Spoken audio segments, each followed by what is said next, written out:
मान ली।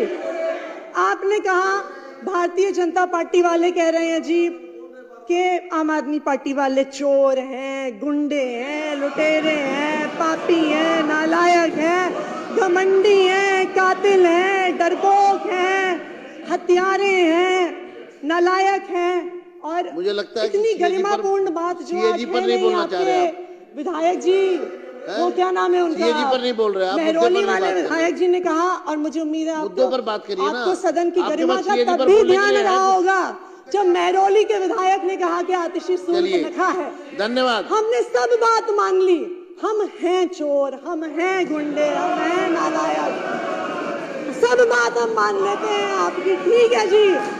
लेकिन दिल्ली के लोगों ने आपको चुन के भेजा काम करने के लिए, गाली देने के लिए नहीं। दिल्ली के लोगों ने आपको चुन के भेजा कि आप उनको काम करके दिखाइए। मेरा आपसे अनुरोध है सीएजी पर बात करिए। इस सदन में पर बोलने के लिए आपके पास कुछ नहीं है। आम आदमी पार्टी को गाली दो, अरविंद केजरीवाल को गाली दो, आतिशी को गाली दो। मेरा रेखा गुप्ता जी से ये अनुरोध है, रेखा गुप्ता जी से मेरा एक अनुरोध है। दिल्ली के लोगों ने आपको काम करने के लिए चुन के भेजा है, शुरू करिए। दिल्ली के लोगों ने बहुत भरोसा। धन्यवाद मैडम, बैठ जाइए प्लीज। संजीव जी आप अपनी भाई सीट पे जाइए। जितनी मर्जी स्लिप वहां से भी भेज सकते हो आप। कमियां आम आदमी पार्टी की रही हो, जो कि कितनी भी कमियां रही हो, परंतु एक अच्छी बात आम आदमी पार्टी के नेताओं में ये जरूर है कि आखिरी में गलती मान लेते हैं। एक बार जोरदार तालियां। आज स्वयं आतिशी बहन ने कहा कि हम बाकी सारी चीजें जो उन्होंने एक्सेप्ट करी, आप सबने जो कही बहुत बढ़िया बात है। और इसी प्रकार केजरीवाल जी ने स्वयं माना कि मैं यमुना साफ नहीं कर पाया, मैं पानी नहीं दे पाया, मैं गलती मानता हूँ, मुझे और समय दे दिया जाए। ये बहुत अच्छी बात है कि आखिरी में आकर के अपनी गलती मान लेना भी एक गलती का सुधार है। अध्यक्ष जी, मैं तो केवल इतनी बात कहूंगी कि आतिशी बहन, हमारी इस सरकार में मेरे अलावा 4 बहनें हैं। मुझे चिंता होती है आतिशी जी की, बहन है हमारी, कि आतिशी जी आप केजरीवाल साहब का इतना साइड ना लीजिए, और आपसे कहना चाहूंगी कि तू इधर उधर की ना बात कर, ये बता कि काफिला कैसे लुटा। और आज केजरीवाल जी आपको यहाँ फंसा के न जाने कौन से बिल में घुस गए हैं। जब वो स्वाति मालीवाल को अपने घर में बुला करके उसके साथ दुर्व्यवहार कर सकते हैं, तो आतिशी जी आप भी कोई दूर नहीं है, कल को आपके लिए भी कोई दुर्घटना ना हो, इस बात की मुझे चिंता है।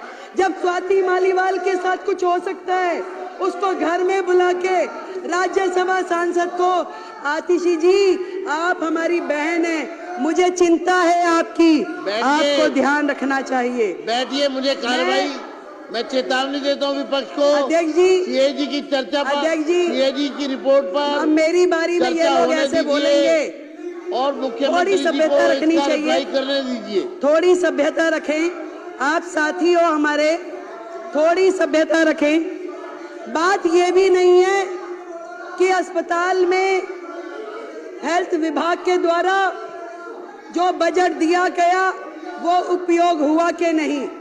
बात ये भी नहीं है कि कितने बेडों की जरूरत थी और कितने मिले। बात ये भी नहीं है कि दवाइयाँ जो चाहिए थी जनता को वो दी नहीं गई। बात ये है कि जो दिल्ली के लाखों लोग इनके अस्पतालों की वजह से धक्के खाते खाते दुखी हुए, उसके जिम्मेवार ये आम आदमी पार्टी के लोग हैं। आप सीएजी से मत भागिए, बैठिए। आएंगे आएंगे आएंगे आएंगे, चिंता मत कीजिए, बिल्कुल आएंगे। अभी आप सुनने का मादा रखिए। अभी ये देखिए, ये लोग क्या करते हैं जब इन्हें पता है कि अब इनकी और उंगली है। आपकी मैडम का उसमें नाम है क्या? आपकी मैडम का नाम है क्या? मार्शल्स जनरल सिंह जी को बाहर ले जाए। चलो चलो।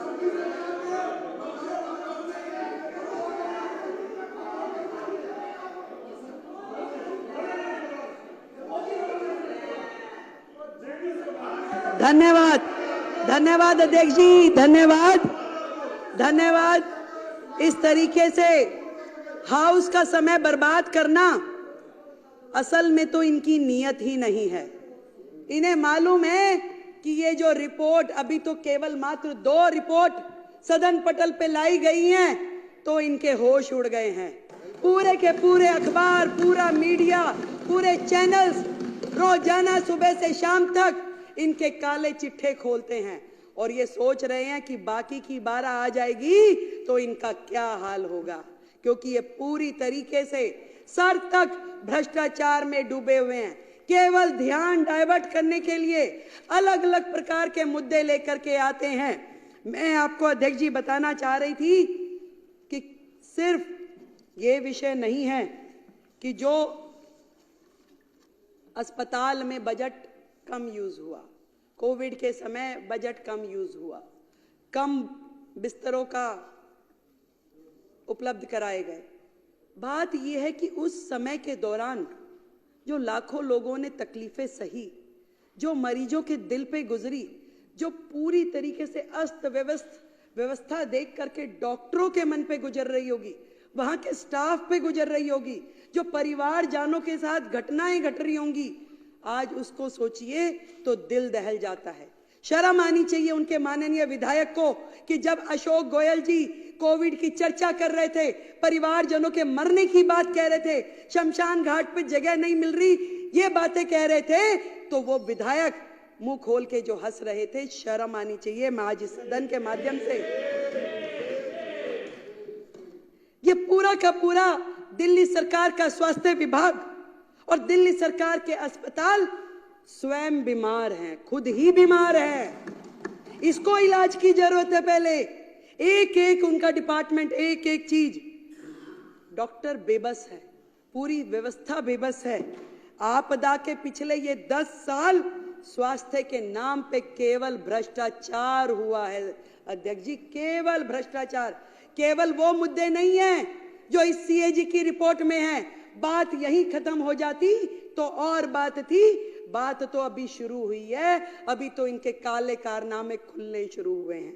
आज जब मैं अधिकारियों के साथ बैठी और मैंने उनसे पूछा कि बताइए भाई क्या है, तो मुझे ये समझ में आई कि मरीजों को नकली दवाइयां और नकली मरीजों को असली पेमेंट की गई उनके नाम पे असली पेमेंट की गई।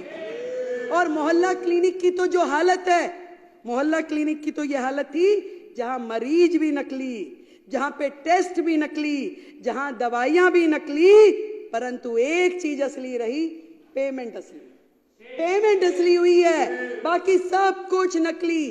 कितने मरीज आते हैं, अस्पताल बंद में भी पेमेंट हो जाती है। करोड़ों रुपए की मोहल्ला क्लिनिक के नाम पे पेमेंट हुई, परंतु उसकी कहीं से कहीं तक कोई भी अकाउंटेबिलिटी नहीं है। सफाई के नाम पे घोटाला, दवाई के नाम पे घोटाला, टेस्ट के नाम पे घोटाला, इलाज के नाम पे घोटाला, बेड के नाम पे घोटाला, भर्ती के नाम पे घोटाला। घोटालों की सरकार केजरीवाल।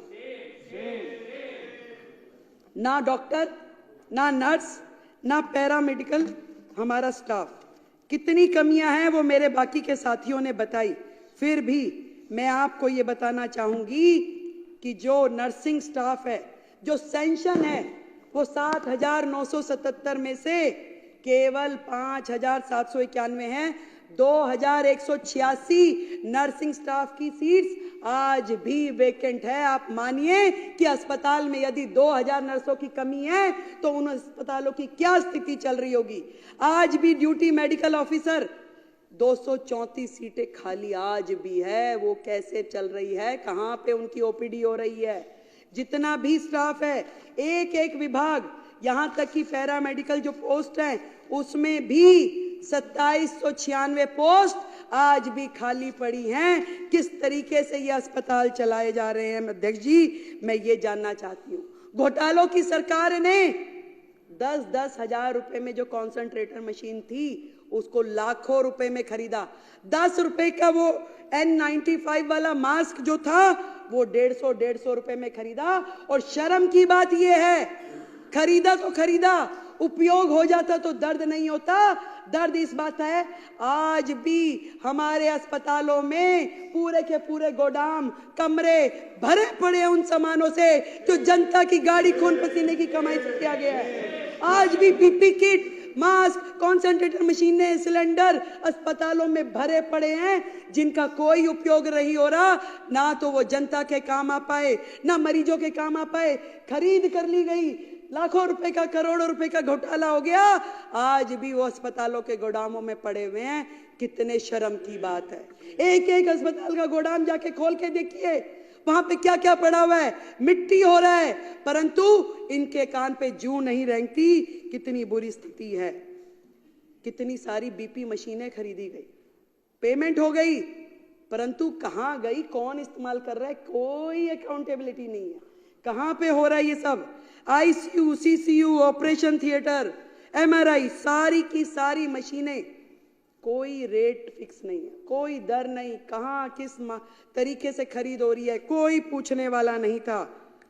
मैं आपको बताना चाहती हूं, एक्ट, क्लिनिकल एस्टेब्लिशमेंट एक्ट 2010 जो कि कोर्ट के आदेशानुसार लागू कर दिया जाना चाहिए, वो एक्ट जिसके माध्यम से पूरा का पूरा हमारे क्लिनिक, हॉस्पिटल, लैब और जितने भी टेस्टिंग सेंटर्स हैं उनको रजिस्टर किया जाता है और मॉनिटर किया जाता है। आपको ये जान करके माननीय सदस्यों ये हैरानी होगी कि आज भी दिल्ली जो है देश की राजधानी, घिसे पिटे 1993 के Delhi nursing home registration act के माध्यम से चल रहा है, ना कि 2010 में बने हुए क्लिनिकल एस्टेब्लिशमेंट एक्ट के हिसाब से।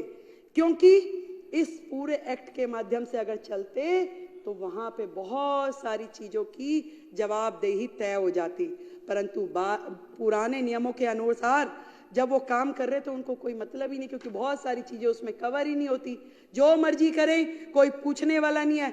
जबकि माननीय हाई कोर्ट ने मई 2022 के में यह निर्देश दिया कि भाई आपको केवल सीईए एक्ट के अनुसार काम करना है, परंतु इस सरकार ने उस एक्ट को लागू ही नहीं किया। उनके हेल्थ मिनिस्टर ने उसे लागू ही नहीं किया। और आज इस सदन के माध्यम से मैं बताना चाहती हूं कि हम अगले हाउस में सबसे पहले इस एक्ट को, जो क्लिनिकल एस्टेब्लिशमेंट एक्ट 2010 है, इसको लेके आएंगे और सारे आगे के निर्णय उसी एक्ट के माध्यम से लिए जाएंगे। इस सरकार का तो भगवान ही मालिक था और शायद भगवान ने इसीलिए इनको इनका फल भी दे दिया। हाई कोर्ट ने बार बार रिकमेंडेशन दिया, अनेकों बार स्वयं मोटो उन्होंने संज्ञान लिया और ये कहा, फरवरी 2024 में भी कहा, एक कमेटी भी बनाई गई, डॉक्टर सरीन कमेटी, जिसमें पूरा का पूरा हॉस्पिटल सर्विस डिलीवरी सिस्टम जो है वो इम्प्रूव हो, कैसे मरीजों का रजिस्ट्रेशन हो रहा है, कहाँ पे उनका इलाज चल रहा है, किसकी ओपीडी हुई, पूरा का पूरा रेगुलेशन जो है वो ध्यान में आए। परंतु कभी सरकार ने हाई कोर्ट के आदेश के बावजूद भी किया नहीं। आज भी कौन मरीज आ रहा है, क्या इलाज हो रहा है, क्या बिलिंग हो रही है, क्या रिकॉर्ड है, किसी किताब में दिखाई नहीं देता। हाई कोर्ट के आदेशानुसार, उसके कहने के बावजूद उन्होंने स्वयं मोटो रिकमेंडेशन दिया कि आपका स्वास्थ्य विभाग गलत काम कर रहा है, जीरो है, इसमें लागू की जाए डॉक्टर सरीन कमेटी की रिपोर्ट्स। परंतु केजरीवाल और उनकी सरकार ने इसे लागू नहीं किया। कितने शर्म की बात है। मैं आपको बताना चाहती हूं, 24 हॉस्पिटल जो इस सरकार के कार्यकाल में शुरू हुए, करोड़ों करोड़ रुपए के बजट से एक भी अस्पताल का काम पूरा नहीं हुआ सर, एक भी अस्पताल का काम। 24 की रिपोर्ट तो नहीं बोल पाऊंगी, ये सारी है, पर कुछ आपको एग्जाम्पल देती हूं।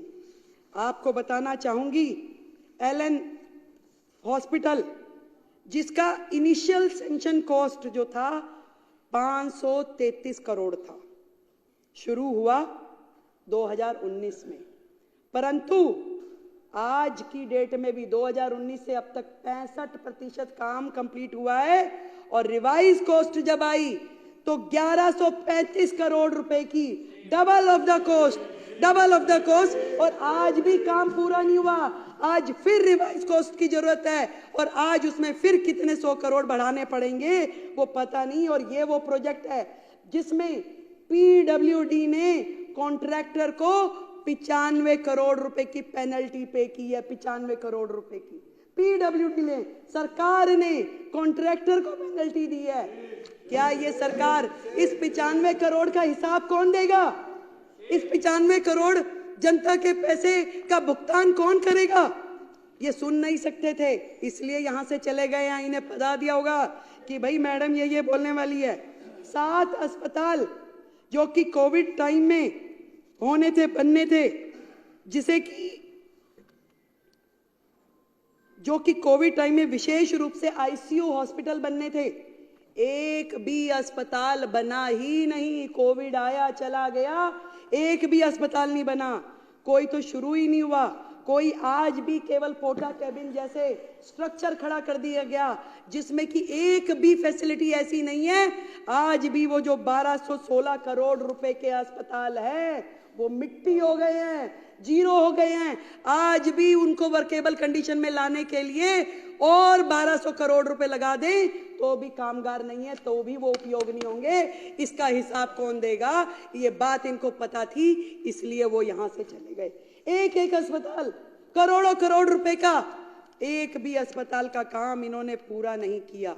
ये जो ज्वालापुरी में एक अस्पताल था जिसकी सैंक्शन कॉस्ट 319 करोड़ रुपए थी, उसके बाद रिवाइज किया गया। मंत्री जी विजिट करने गए जी, वहां 8 फ्लोर का अस्पताल बनना था। मंत्री जी के मन में आया कि नहीं भाई, इस पे 2 फ्लोर और बढ़ा दिए जाए। उन्होंने आदेश दे दिया कि 2 फ्लोर और बढ़ा दो। ना वो 2 बने ना वो 8 हुए। पूरे के पूरे अस्पताल ऐसे 2 अस्पतालों में उन्होंने किया, मादीपुर में और ज्वालापुरी में, और दोनों अस्पताल आज भी पेंडिंग है। एक की कॉस्टिंग जो थी 319 करोड़, दूसरे की 320 करोड़, जिन पे आज तक एक्सपेंडिचर भी हो चुका है।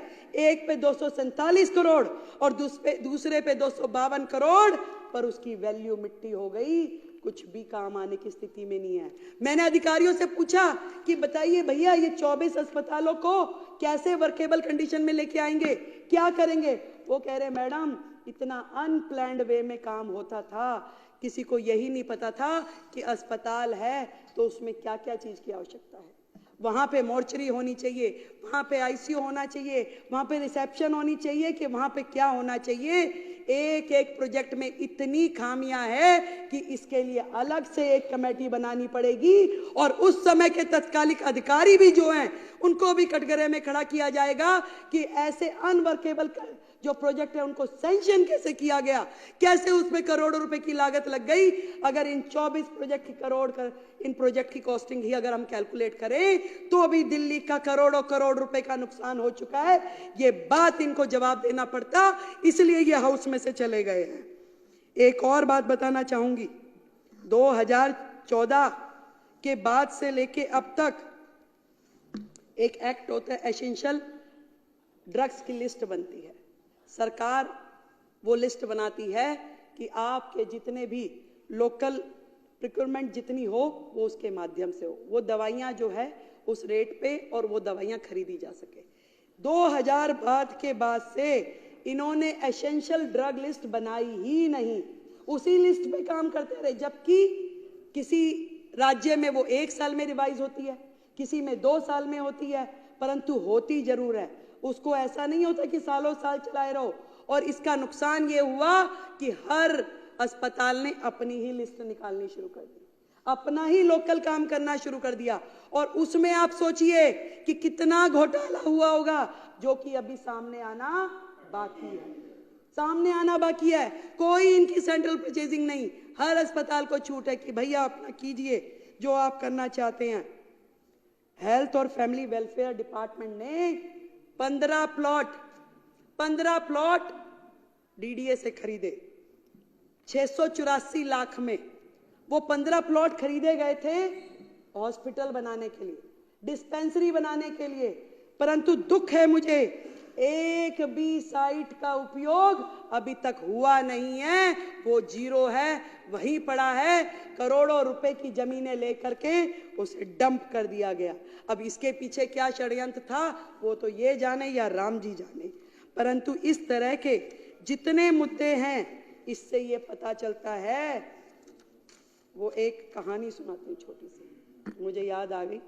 सिद्धू जी अब हमारे यहाँ नहीं है, वो सुनाते थे। कह रहे जी एक दुकान पे कुछ पुलिस वाले आ गए और आ करके कह रहे कि चोरी हुई थी उस दुकान पे। तो पुलिस वालों ने पूछा कि भी बता चोरी हुई है, क्या क्या चोरी हुआ, कितना नुकसान हो गया।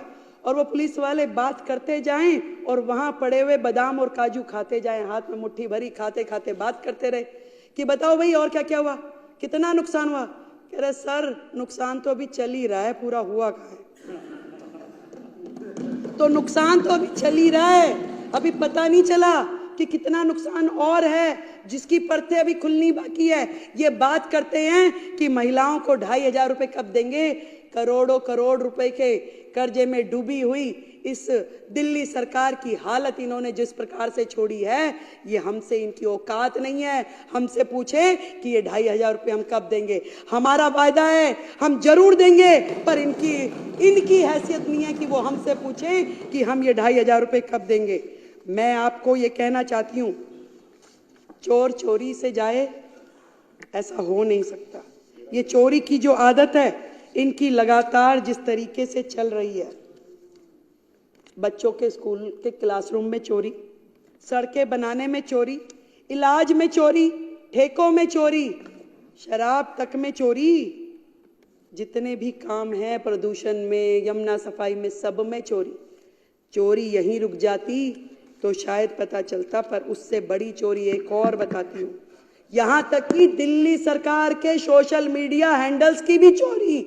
दिल्ली सरकार के social media handle, CMO Delhi के ये अकाउंट माननीय केजरीवाल जी ने तुरंत जैसे ही सरकार बदली, केजरीवाल एट वर्क करके अपने हैंडल में तब्दील कर लिया। क्या ये उनकी प्रॉपर्टी है? ये दिल्ली सरकार की प्रॉपर्टी है।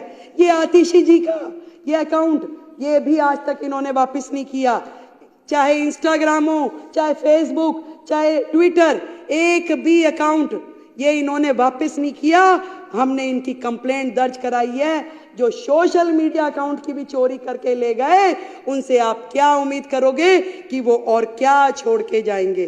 अध्यक्ष जी इतना कहना चाहूंगी, 10 साल दिल्ली बेहाल, 10 साल दिल्ली बेहाल, कर गए कमाल, कर गए कमाल। नोटंकी, भ्रष्टाचार, चाल पे चाल, वाह रे केजरीवाल, वाह रे केजरीवाल। इस बुरी स्थिति में दिल्ली को पहुंचाने के बाद भी कहते हैं ना, एक तो चोरी ऊपर से सीना चोरी। ये लोग यहां खड़ के कुछ बोलने की हैसियत में नहीं है अध्यक्ष जी। ये हमारी और उंगली उठाने के से पहले ये देखे कि जो उंगलियां इनकी तरफ है उसका जवाब तय करके आए। आज जिन परिस्थितियों में हमें दिल्ली सरकार मिली है, हम अपनी पूरी मेहनत के साथ में काम कर रहे हैं। एक एक विभाग जिस तरीके से कर्जे में डूबा है, जो उसकी हालत है, सबको समझने में, सबको उठाने में न जाने हमें कितना वक्त लग जाएगा, परंतु हमारी नीति और हमारी नीयत स्पष्ट है, साफ है, ईमानदारी से काम करना चाहते हैं। और हमारी ये पूरी टीम, मैं और मेरे पूरे मंत्री, सभी विधायक दिल्ली को इस भयंकर स्थिति से बाहर लेके जाएंगे और वो सारे काम करेंगे जो दिल्ली के हित में है। आज इस सदन के माध्यम से मैं बताना चाहती हूँ, अभी केवल 2 रिपोर्ट आई हैं अध्यक्ष जी, अभी बाकी आनी बाकी है। तो यही कहना चाहूंगी